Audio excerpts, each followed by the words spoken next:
See koht on nagu paradiisitükk. See on kibuts Iftah Põhja-Galileas. Ja siin on kõik, mida vajad. Siin on viljapuuaiad. Siin on maalähedased majakesed. On ainult üks asi. See on umbes miili kaugusel Liibanonist. Ja see üks asi muudab peaaegu kõike. Inimestele, kes siin elavad, ei ole Liibanon lihtsalt mingi koht kaardil. See on vaade aiast. Pärast seda, kui Hezbollah avas 2023. aasta oktoobris Liibanonis tule, pidid umbes 60 000 iisraellast oma põhjaosas asuvatest kogukondadest lahkuma. Iftah jäi tühjaks.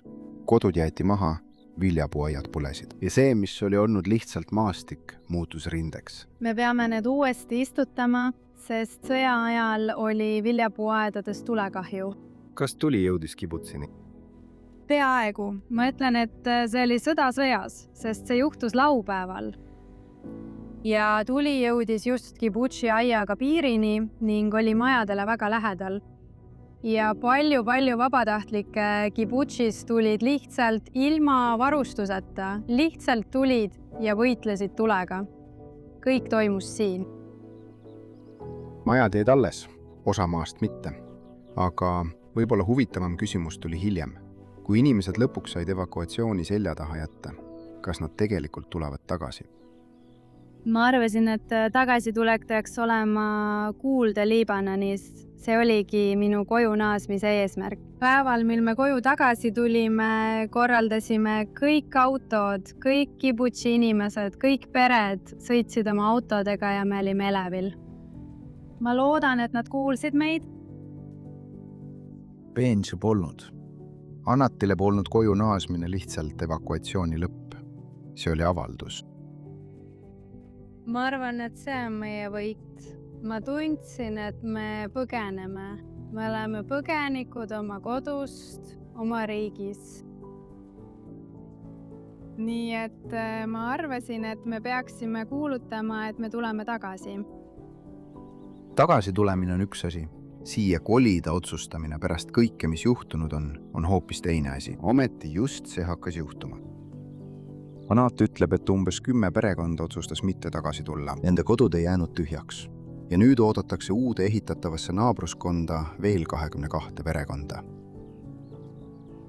Näete, kuidas me valmistame ette oma uut asulat. 22 perekonda peaksid tulema ja oma maja Iftachis maha jätma. Nii et paremal näete Plada varemeid ja vasakul pool näete Iftachi kibutsi ehituse algust. Ma arvan, et see on põnev, kas pole? Mõeldavaid. Seal on kõik varemetes, aga siin meie kasvame. On raske ette kujutada veel otsesemat pilti uuest reaalsusest siin. Teisel pool piiri on häving. Sellel pool on ehitusplats.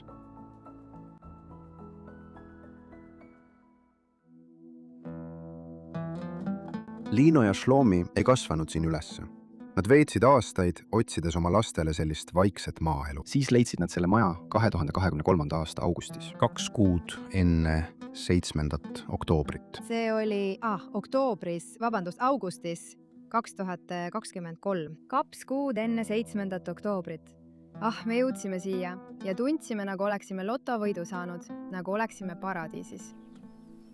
Ta mäletab, kuidas ta näitas oma lastele Liibanoni ja ütles neile, et võib-olla ühel päeval saabub rahu ja nad saavad külastada seda. Siis lahvatas olukord piiril.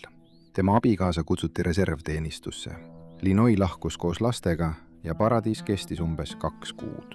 Ma sain aru, et ma ei loobu unistusest, et see unistus saab teoks, isegi kui see võtab aega.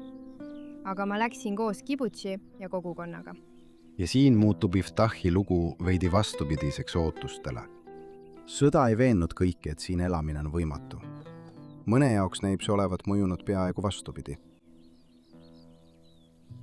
Muidugi, optimism siin on nüüd tugevdatud betooniga. Vanemad majad Iftahis ehitati ilma eraldi kaitseruumideta.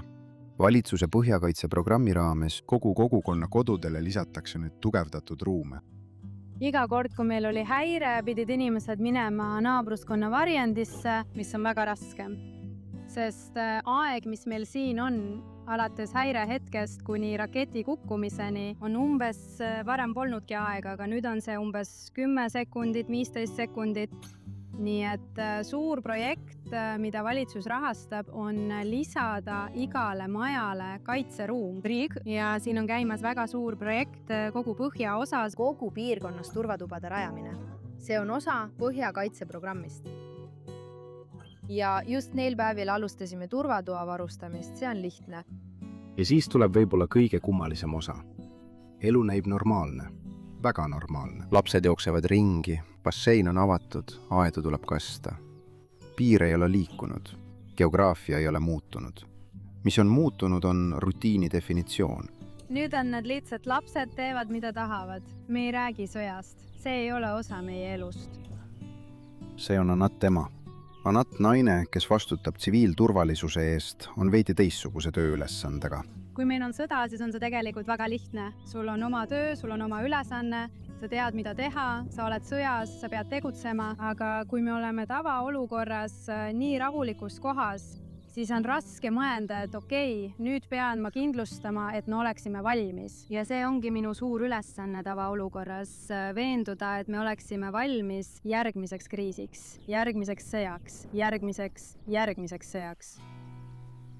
Ja siin peitubki vastuolu Iftachi südames. Et korralikult uuesti üles ehitada, peavad inimesed lõpetama elamise nii, nagu sõda algaks homme.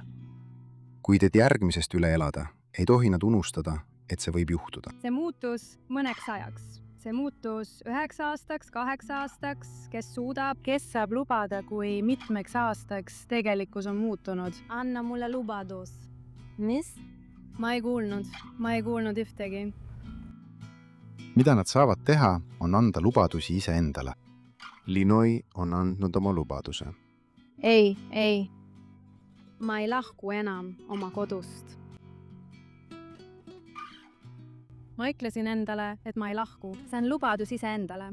Ma võin endale lubadusi anda. Ma loodan ühte neist pidada. Ma loodan oma lubadust iseendale pidada ja mitte lahkuda. Ma arvan, et halvim stsenaarium on jälle lahkuda. Võib-olla see seletab, miks Iftah kasvab, mitte sellepärast, et elanikud usuksid, et oht on kadunud. Nad kindlasti ei usu seda. Nad istutavad puid, mis võtavad aastaid, et kasvada, ehitavad kodusid peredele, kes pole veel saabunud, ja lisavad tugevdatud ruume juhuks, kui raketid peaksid enne kohale jõudma. Siin ei ole ülesehitamine avaldus, et sõda on läbi. See on otsus, et eluga ei saa oodata, kuni kõik on kindel. Kõige õnnelikum asi, mis üldse olla saab. Ma olen kodus. Mis saaks olla parem kui kodus olemine? See on minu kodu, see on minu elu. Ma magan oma voodis. Mu lapsed võivad vabalt kibutsis ringi liikuda, külastada oma sõpru.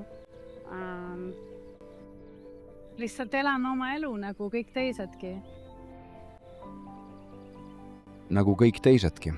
Lihtsalt Liibanon on vaid miili kaugusel ja järgmine turvatuba on juba ehitamisel.